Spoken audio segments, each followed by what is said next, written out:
At one time, there was a social media site so that you could line up to get to heaven. And you would move and advance to the front of the line based on how many confessions, how many good deeds, and how many truths you told. I'm going to give you 5 seconds on a countdown to name 3 social media sites off the top of your head. And we're going to start now. 5, 4, 3, 2, 1. Time up. If you mentioned Facebook, Twitter, or LinkedIn, you need to watch this video. Hello and welcome back to the How channel. I'm Miss Margaret, and we're going to do some exploring today. Facebook, Twitter, and LinkedIn. That's all you got. Are you serious? I know you are, because those are the ones that I use too. Okay, so let's get the business out of the way. There are different types of social media. There are different benefits you want to consider before you commit to social media. And then there are considerations that I believe you should make before you allow yourself, your business, or your children to be involved in social media. So I'll go through those very quickly, and then we're on and sailing with the information that you came for. Are you a smarty pants that did not list any of those 3? That's fine. Well, I still have a list of the ones that you probably would have mentioned if you didn't mention those. So I'll give you that list first. So if you have a pen and paper, you might want to jot these down because I won't be reviewing them when we get to the best part of the video. So keep watching, and I'm going to introduce you to 25 social media sites you probably have never heard of. I'm going to be very brief, but I'm going to be thorough. So let's get started.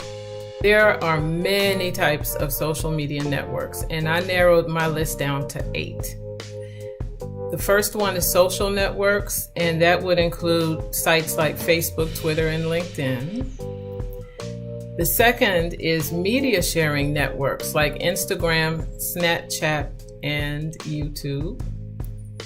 There are discussion forums such as Reddit, Quora, and Dig. And then we have these bookmarking apps, and their curation networks is what they're called. Those would include Pinterest and Flipboard. That's where you tag something so that your friends can take a look at it or you can revisit it later. We also have consumer review networks like Yelp and Zomato. Maybe you have used TripAdvisor in the past. That's another one. And then we have social shopping. So we have Polyvore, Etsy for people who are artisans. That's a great site. I love it. And Fancy. Then under interest-based networks, we have Goodreads, Houzz, and then there's one called Last.fm. I'll let you explore that one on your own. I know you're wondering, but I'm not covering that one either. Under the arts, we have Spotify, Pexels, Adobe Communities, like for the creative content creators. I don't think I said that right. Let me try it again. For content creators who are creative, Adobe has its own communities. Some are specific to their products and some are more global in terms of just being an Adobe end user. So those are the social media types and examples, and I will move on because we need to get to the good stuff. So let's go. Why do people use social media? I mean, what are the benefits? Let's stop and talk about that for 30 seconds. I have 6 reasons I can come up with. One is to economize. You spend a lot of money on advertising in this industry, or in any industry for that matter. If you're going to advertise, you better have some bucks, or you better have some reach. If you don't have the bucks and you have the reach, you're probably doing it through social media. About 88% of companies now are marketing on social media. So that's a clear indication that it's not only effort well spent, but it brings the results. A second reason is to convert your audience to customers. So to monetize your product, your service. The third is to optimize and reaching an audience with brand awareness on the web. It's more holistic than it used to be. So you don't just have a store and you just sit and wait for people to come buy things. You also have a community that you've built. You have an audience. You have a benefit and some features to being part of the tribe or the audience that you've created. So you want to become a magnet in a way, a resource for people. Networking is undeniable. You meet some interesting people, and you learn so much through social media because you yourself don't have time to look all this stuff up and keep up with it. Market intelligence is my next to the last item, and this is not in any rank or order, by the way, but market intelligence, it helps you keep up with trends and anything that is on the horizon of your market. And finally, you really have an opportunity to evaluate your own skills and abilities and find out and monitor whether or not you're keeping up.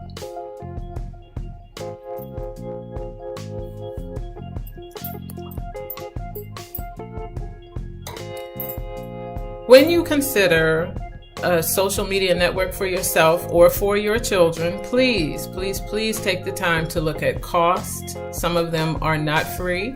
They have a baseline membership just to get you in the door, but then in order to have any functionality, you have to start getting your card out again and start paying for things. The second thing is the time required to manage or be the admin or participate in that social media. It can be very demanding and a real monopolizer of your time. You want to consider the type of platform it is and how it's functioning. Some of them are better suited for phones as opposed to laptop presence. There's one that is like a AM radio or something like that where you're talking, but people can call in and participate in an audible group chat as opposed to the written ones that we have on Facebook, Twitter, and LinkedIn. Finally, you want to take a look at the ownership of that platform. Who are those people? What are their community policies? What are their audience demographics? Are you even in the right place at the right time? And finally, if you have children, you really want to do diligence and take a look at the safety of children as your most important consideration, because we have predators out here and they are ruthless. They're killing people, they're killing entire families. So we have to do the work now. So if you're a parent, please take a look at two sites. One is called Protect Young Eyes and the other one is called Bark. But I'll be showing, now those two I will show you in this video. It's very important, so let's keep going. And now we're going to start with the show. Ready? Stash passions. For those who can't get enough of that hairy stuff. Anyone into facial hair, this is your site. This is your tribe. You need to join for free. Log in and start dating and chatting with other mustache lovers. Or maybe you should go to mulletpassions.com, where they have a passion for anyone with a mullet. Social media, dating site, videos, chats, everything in one neat package.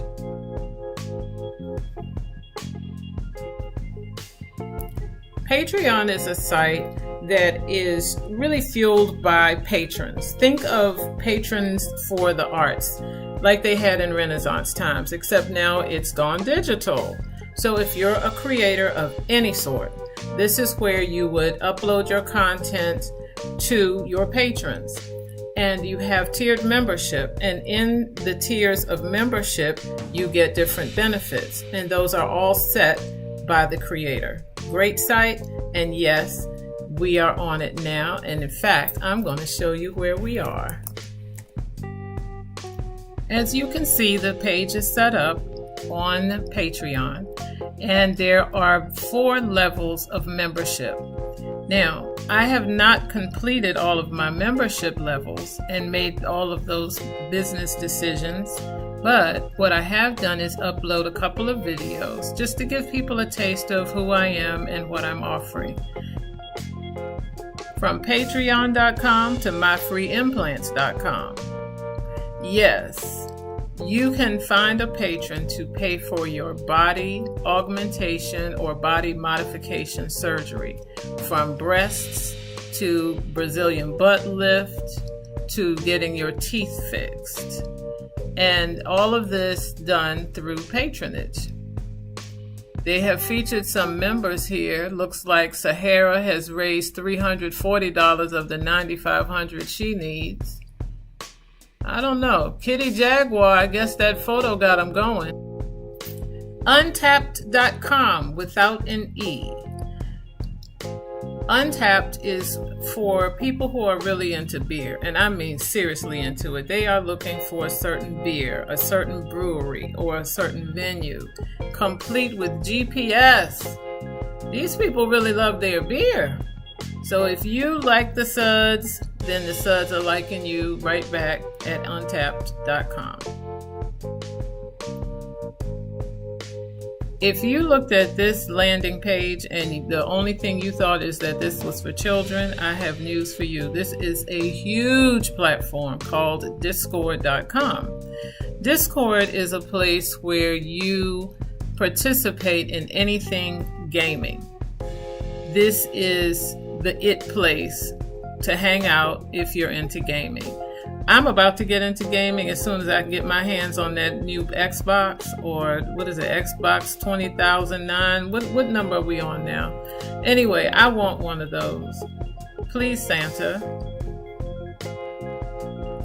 I'm not sure what's going on with Includer, but it seems to still be in beta, which means it's in a testing environment of some sort. And what I'm noticing here is if you look at the diagram in the middle of the page where it says average social network and then the Includer hyper connected network, I'm sorry, I just don't want to know anyone at such a granular level. But that's what they offer. And it seems to have gotten some traction somewhere along the way. I lost the breadcrumb trail, so I'm not exactly sure what the status of this is. But I would say having 60, 100, or 200 friends is enough for me. I don't need more than that. Dribbble.com is another media sharing site. Now, on this platform, not only can you share your designs, but they're pushing content to the world's best design and creative professionals. So if in fact you have a portfolio, this may be a great place to put it. If you love to travel, asmallworld.com, all 3 of those, asmallworld.com. It's a social network for travel. It's probably going to be more appealing to that jet set crew who's single, living life, enjoying the fast lane a little bit, or the slow lane, you know. You can meet someone on a deserted island or in a small Italian village. Why not? Investmates.io is a platform for investors. Now, it's emphasizing next gen. I guess this is really targeted to that younger generation of investor. They're complete with not only a platform for conversation, but they're also hosting the community, of course. They're showing trending investors and trending assets. I'm not in that generation, but I really like the simplicity of it. It looks great. This is another social media site for gamers. It's a lot like Discord. This one is probably ranking 2 right now behind Discord in terms of popularity. But here, as you can see, you can showcase your statistics, keep up to date on your favorite streamers, join clans, share clips, and much more. Again, I'm not into gaming, but I'm not far from it. Seriously, it's going to happen at some point. Stay tuned.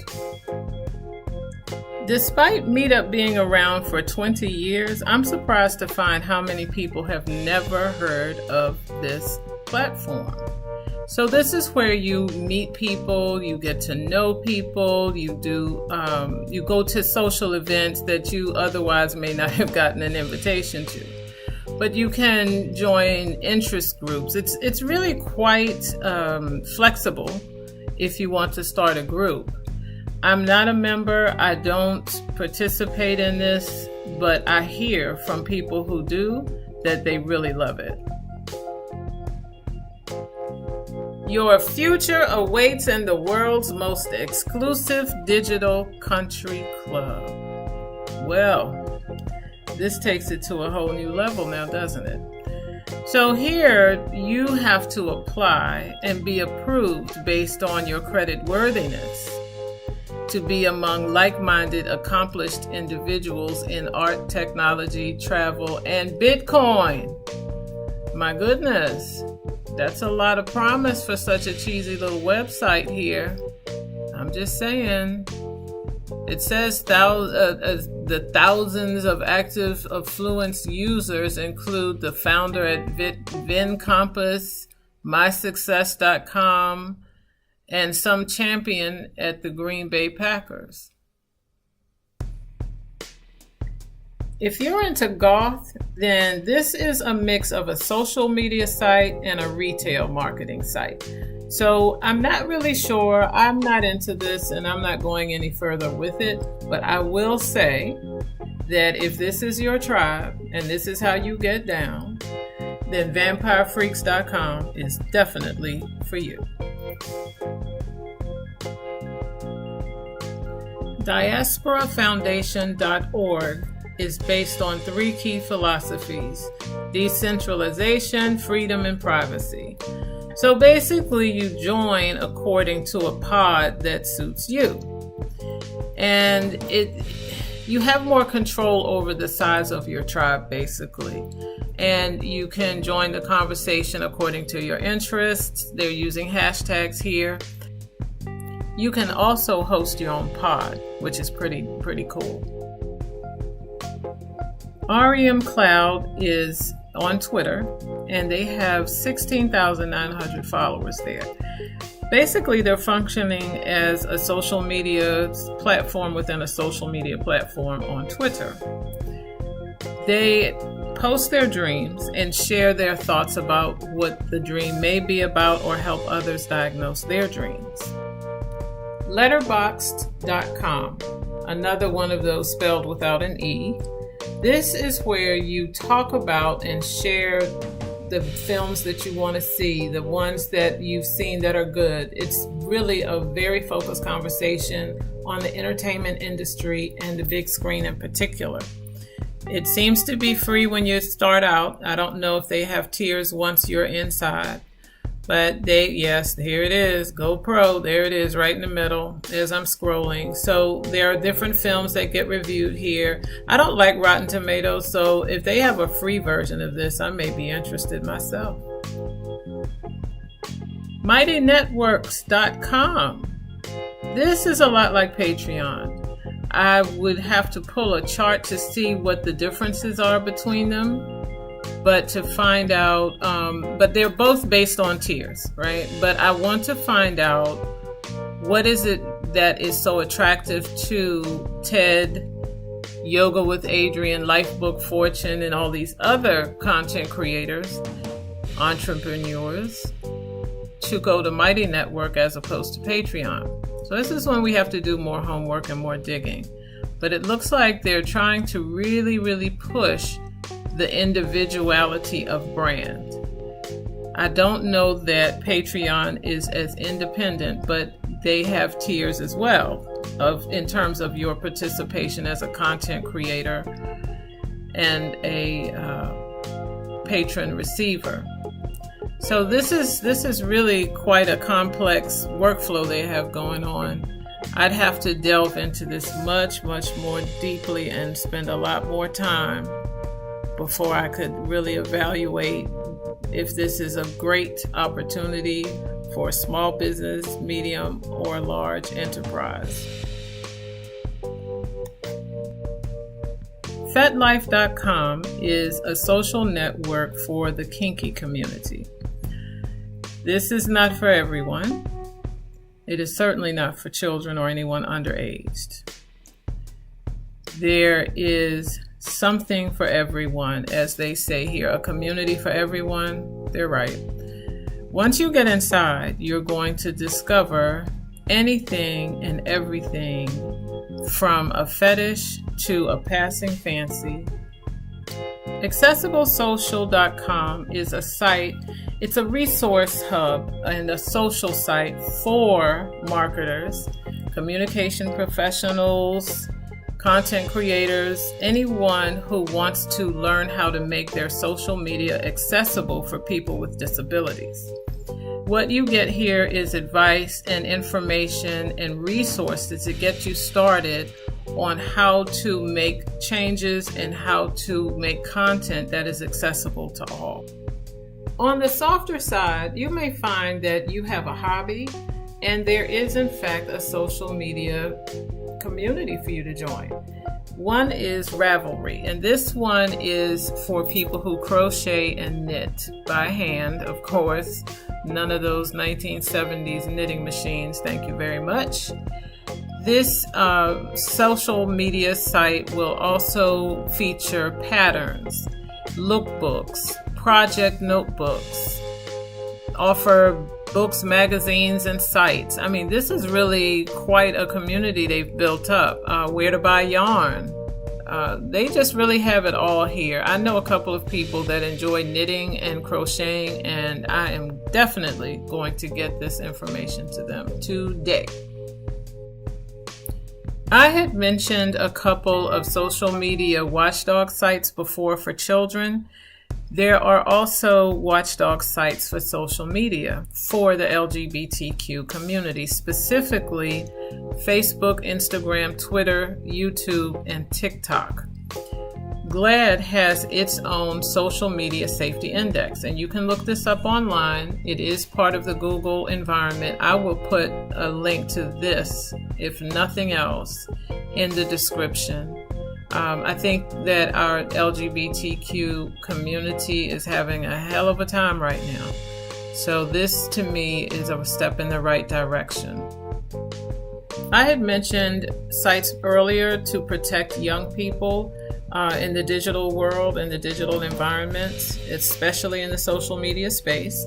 And one is called Protect Young Eyes. This is their page. It's at protectyoungeyes.com. You start with a home assessment, and then you have some mini lessons that go along with the Protect app. So you learn technology together with your young person and protect them from the predators who are online. And finally, we have Bark. Bark is another child protection initiative. It's at bark.us online. And it does everything from monitoring content to blocking websites to location sharing for your young person. And it covers, at this time, over 6 million children and has detected over 629,000 suspicious activities with a child.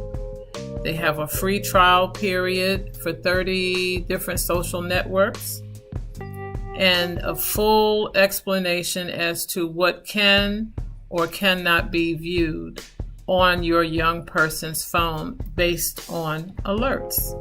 So please take a look at Bark and some of the other child protection websites. I think that we are now to a point we even need them maybe for the elderly.